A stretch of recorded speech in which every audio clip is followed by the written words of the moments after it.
Yeah, thanks for having us today, the Broncos. Thank the Broncos. I am a native of Seattle, which you're probably not to talk about the Seahawks when you're in the Broncos facility, but very, very exciting. You could tell what a huge part of this community this organization is. So wanted to introduce a couple of guys. Jack Batho, our senior offensive lineman, plays left tackle for us, mechanical engineer. He's actually down in Houston doing an internship this summer.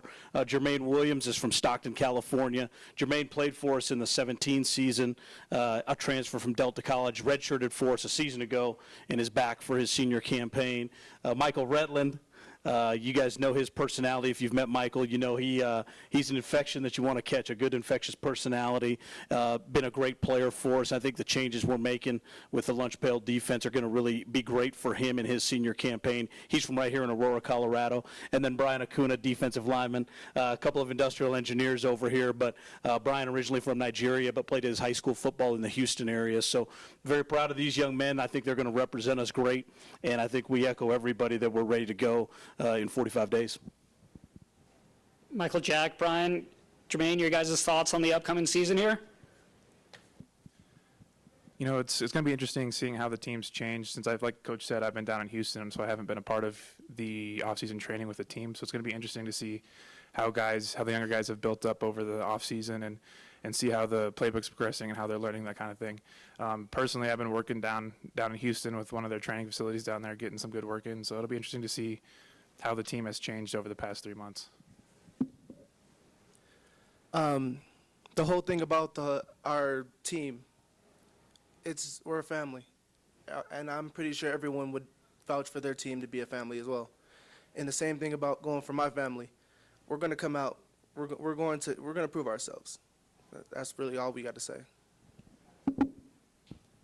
I guess I'm just really excited for next year, especially with this new defense we're running, and especially the new freshmen in the upcoming class that's going to have to step up on the offensive side of the ball.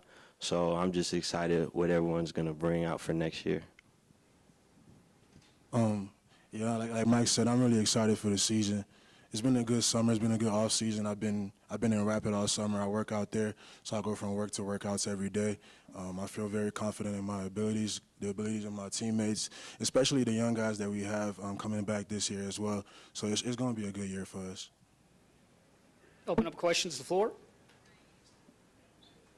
Coach, I'll ask the players this, but one thing I really noticed there was the coach really hit on your guys' emphasis on what you guys are studying. Talk about how you guys juggled that with football, work, being gone from the team, that kind of stuff. Talk about how you guys were able to juggle that in football all at once, especially now in the fall. You know, it's difficult being in a school that has, you know, an engineering emphasis. There's a lot of time that you need to dedicate to doing school, so it's hard to work around the football schedule and every day. But, you know, our coaching staff supports our development inside the classroom tremendously. We have something called Cap and Gown, where once a week, people who are new to the program or struggling with classes, they have the opportunity to see tutors in a kind of a led environment by the coaches. The coaches are there. They make sure you're progressing, make sure you're doing well in class. But I'd like to say that, I mean, our coaches give us every resource available to try to be successful in the classroom as well as on the football field. Yeah, it's definitely not easy, but I will say our school does a good job as far as the professors. They're willing to work with us. So whenever we miss classes for games and things like that, they're very accommodating. When we come back, they try to help us out. There's a lot of resources available to us, so it's not like it can't be done. So it can be done. It's difficult, but we can do it, and we have resources to help us do that.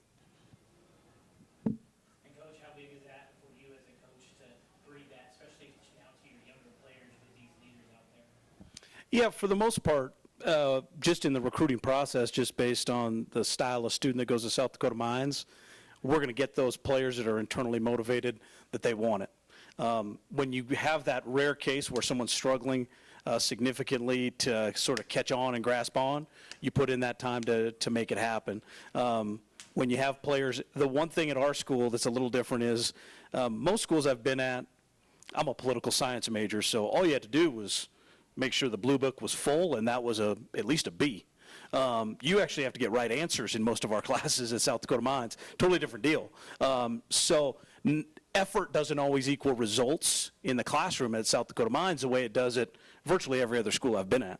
But but that's kind of true with football too. We work at it hard. That doesn't mean we're going to win them. We've been, with the exception of Pueblo, we haven't really competed very well against them, but we've been in pretty good fistfights with every other team in this conference, through the first 3 years, where it's been back and forth competitive college football. Just because you put in the work doesn't mean the result's going to be what you want it to be. So that's a good life lesson that our guys get every single day in the classroom at South Dakota Mines and through the football field. Certainly, we'd like to get a few more results when it's all said and done. And then for the players that looking forward to the football season, what's your guys' identity? Like you said last year, you guys were in dogfights, high-scoring games, some low-scoring games.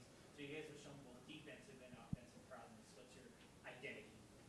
I feel like our team identity is to finish. Some games we haven't finished very well in that fourth quarter, and it's been a big emphasis. Last year, the emphasis was to finish the game, trust each other, that each player can do what they need to do. And I feel like that carries over towards our mentality this year, is to finish each game down to the last second to make sure that we put ourselves in the best position to win. Yeah, and to bounce back on what Jack is saying, the biggest thing is to finish, but also don't put the game in the refs' hands. In a lot of games, a lot of calls were made from the refs that altered the game on both sides of the ball. And if we're dominating on both sides of the ball, then if a ref makes a call, then it wouldn't matter. If we're scoring really high and the ref makes a bad call, then it wouldn't really matter. So don't put the game in the refs' hands. That's my biggest intake on for next year. Coach, I'm intrigued. You just mentioned that you've been competitive with everyone in the league but Colorado State Club. Coach is right here. So what will it take for you? I think I'm competitive with John, and if we were to play golf, I think Coach Briston and I would be competitive in golf, but yeah. Well, this is for everyone on the floor then. What will it take for you guys to be able to beat Colorado State Club, a team that's listed as the preseason team to beat? We would have to get them, we'd have to get ahead of them in a game, which we haven't been able to do. If you look at the other teams we've played in the conference, part of our formula, we've been able to get in front, start fast, and then sort of, if you would, make the opponent uncomfortable. And now they're playing from behind, or it's back and forth, and now we're kind of turning them into the kind of game we would want to play. We just haven't been able to impose our will on that team yet and do it that way. But we're going to keep slinging it until we can figure out a way to do it. Yeah. So, but I think it would be, when I do kind of the analysis, when you're looking at it, playing Pueblo or Mines or Shadron or Mason, if I'm playing those teams from 2 touchdowns behind, it's going to become 4 touchdowns behind pretty fast. But if we can get into those games like we've shown we can, we've had a couple of really great games with Colorado Mesa, and then we had one where it wasn't competitive at all. And it was because the games were competitive, we got going fast and became competitive early. So that would be the key. How was recruiting in South Dakota? I know where I play at CU, and so I give the Division I recruiting, but how do you recruit your players at a place like South Dakota? What's your process that you go through each guys? Yeah, first and foremost, find the kids that are academically motivated, that want what you have to offer. Find players that are going to fit your player profile. Someone who's motivated to graduate from South Dakota Mines. Someone who's motivated to become the best football player they can possibly be. And you're looking for what I would call, we try to treat it similar to like a Stanford model, where you say, we don't compromise academics for athletics or vice versa. One of the things we would try to break down, I think Greg would say this too at Colorado Mines, is you want to break down the perception that it's all about academics and you play some football. We want to be great in both. We don't want to compromise in either one. We would tell our guys, just because it's a big week of school doesn't mean you should be bad on 3rd down this week. And just because we're playing in the Homestake Trophy game or the Eagle Rock Trophy game against Shadron State, just because that's going on doesn't mean I'm not going to do my calc homework this week. So you're trying to be elite in both areas. So when you try to find those, but when you come to Rapid City, South Dakota, and you get a chance to be around Rapid City, you can have a good time in Rapid City, South Dakota. If you don't know how to have fun in the Black Hills, you don't know how to have fun. So I would tell that to anybody. Some of you guys see your time a little bit. But when you say as you go a little bit to having a lot of fun, if you don't know how to have fun in South Dakota, then there's something wrong with you. You guys smile a little bit. How do you have fun in South Dakota? Well, he's not wrong. It definitely is. It just depends on whatever you want to do, especially now in the age we live in. Everybody's just on their phone and on technology, and especially that the school we go to, everyone stays indoors and is very technology-based and plays the game all day or like be on their phone all day. So there is a lot of things like that you could do because our school is widely versed with technology, but then you could also go, it's just like Colorado, you could go to the mountains, go on hikes. They have beautiful lakes down there. And it's just a very peaceful, it's not a crazy like LA environment. It's very homely and family environment, and you could just go out and have fun and not have to worry about any repercussions or anything like that. I know for me personally, I like to just chill. I don't do too much. So Rapid is, there's a lot to do, but it's really calm and real peaceful, real quiet. And I like that a lot. It fits my personality perfectly.